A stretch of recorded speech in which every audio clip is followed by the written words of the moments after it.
안녕하십니까? 코인 뉴스 코리아입니다. 단 48시간.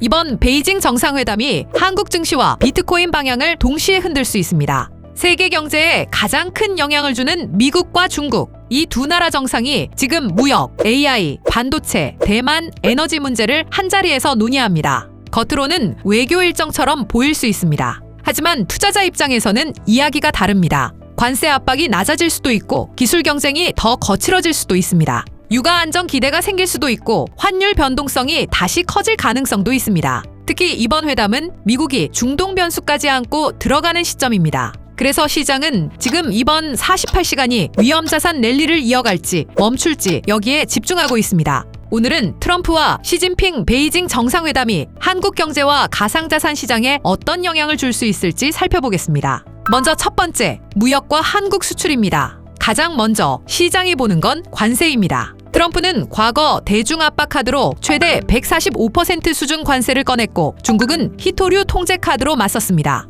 이번 회담에서 시장이 바라는 건 극적인 합의가 아닙니다. 추가 충돌을 막는 쪽에 더 가깝습니다. 중국이 미국산 대두, 항공기, 에너지 구매 확대 카드를 꺼내고 미국이 압박 강도를 조절하는 방식이 거론됩니다. 이게 중요한 이유는 한국 경제가 수출 민감도가 높기 때문입니다. 특히 중국은 한국의 핵심 교역국입니다. 양국 관계가 안정되면 한국 수출 기업들 심리도 빠르게 회복될 수 있습니다. 반대로 회담이 기대 이하라면 수출주 전반이 다시 압박을 받을 수 있습니다. 두 번째, AI와 반도체입니다. 여긴 시장 반응이 가장 빠를 가능성이 큽니다. AI 경쟁은 결국 반도체 경쟁입니다. 고성능 AI 서버, 데이터 센터, 클라우드 인프라, 이 모든 곳에 반도체가 필요합니다. 미국이 중국 AI 기술 접근을 더 강하게 조이면 한국 반도체 기업들도 공급망 리스크를 피하기 어렵습니다. 반대로 분위기가 완화된다면 삼성전자와 SK 하이닉스 같은 종목에는 기대감이 붙을 수 있습니다. 특히 AI 관련 섹터는 시장 심리가 실적뿐 아니라 정상회담 발언과 정책 메시지에도 민감하게 반응할 수 있는 구간입니다.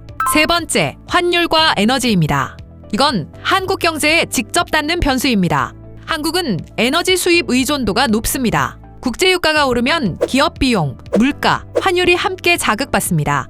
지금 미국은 이란 변수까지 안고 있고 중국 역시 안정적인 에너지 확보가 중요합니다. 만약 이번 회담에서 에너지 관련 불안이 낮아지는 메시지가 나온다면 유가 안정 기대가 커질 수 있습니다. 그러면 원달러 환율 압박도 완화될 수 있습니다. 하지만 결과가 실망스럽다면 상황은 달라집니다. 유가 상승, 환율 불안, 외국인 투자 심리 위축, 한국 증시에 바로 악재가 될 수 있습니다.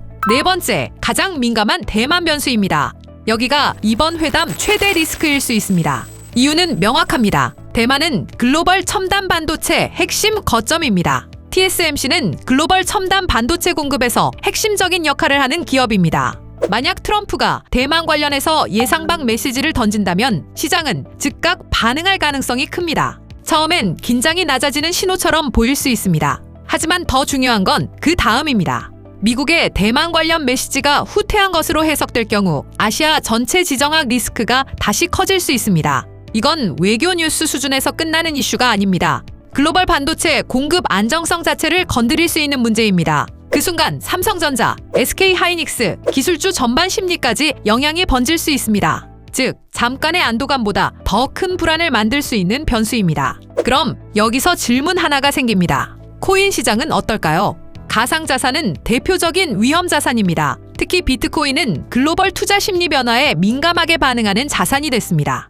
회담 결과가 긍정적으로 나오고 무역 압박이 낮아지고 달러 강세 압력이 완화된다면 비트코인에는 우호적인 환경이 만들어질 수 있습니다. 왜냐하면 글로벌 자금은 불확실성이 낮아질 때 현금보다 공격적인 자산으로 움직이는 경우가 많기 때문입니다. 비트코인 현물 ETF를 포함한 위험자산 전반의 투자 심리에도 우호적으로 작용할 수 있습니다. 이더리움과 주요 알트코인도 함께 반응할 가능성이 있습니다. 반대로 회담이 시장 기대를 깨면 이야기가 달라집니다. 무역 불확실성 확대, 달러 강세, 위험 회피 심리 확대, 이 조합은 코인 시장엔 악재입니다. 비트코인이 먼저 흔들리고 알트코인은 더 큰 변동성을 보일 수 있습니다. 여기서 국내 투자 심리도 무시할 수 없습니다. 최근 국내 가상자산 시장에서는 투자자 선택이 더 까다로워지고 있습니다. 대형 거래소 중심으로 자금이 쏠리고 있고 중소거래소 점유율은 크게 줄었습니다.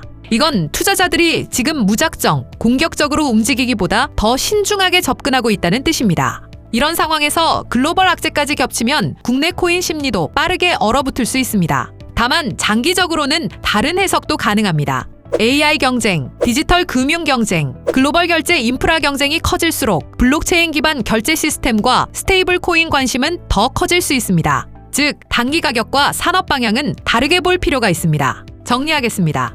결국 시장이 보는 건 5가지입니다. 무역이 풀릴지, 반도체가 웃을지, 환율이 안정될지, 대만 리스크가 커질지, 그리고 비트코인이 위험자산 랠리를 이어갈지. 결과가 좋다면 한국 증시는 반등 기대를 받을 수 있고 코인 시장도 투자 심리 개선 효과를 볼 수 있습니다. 반대로 협상이 꼬이면 환율, 반도체, 증시, 가상자산이 동시에 흔들릴 수 있습니다. 이번 48시간은 외교 일정이 아니라 투자자 입장에서는 자산시장 분기점이 될 수도 있습니다. 코인 뉴스 코리아였습니다. 감사합니다.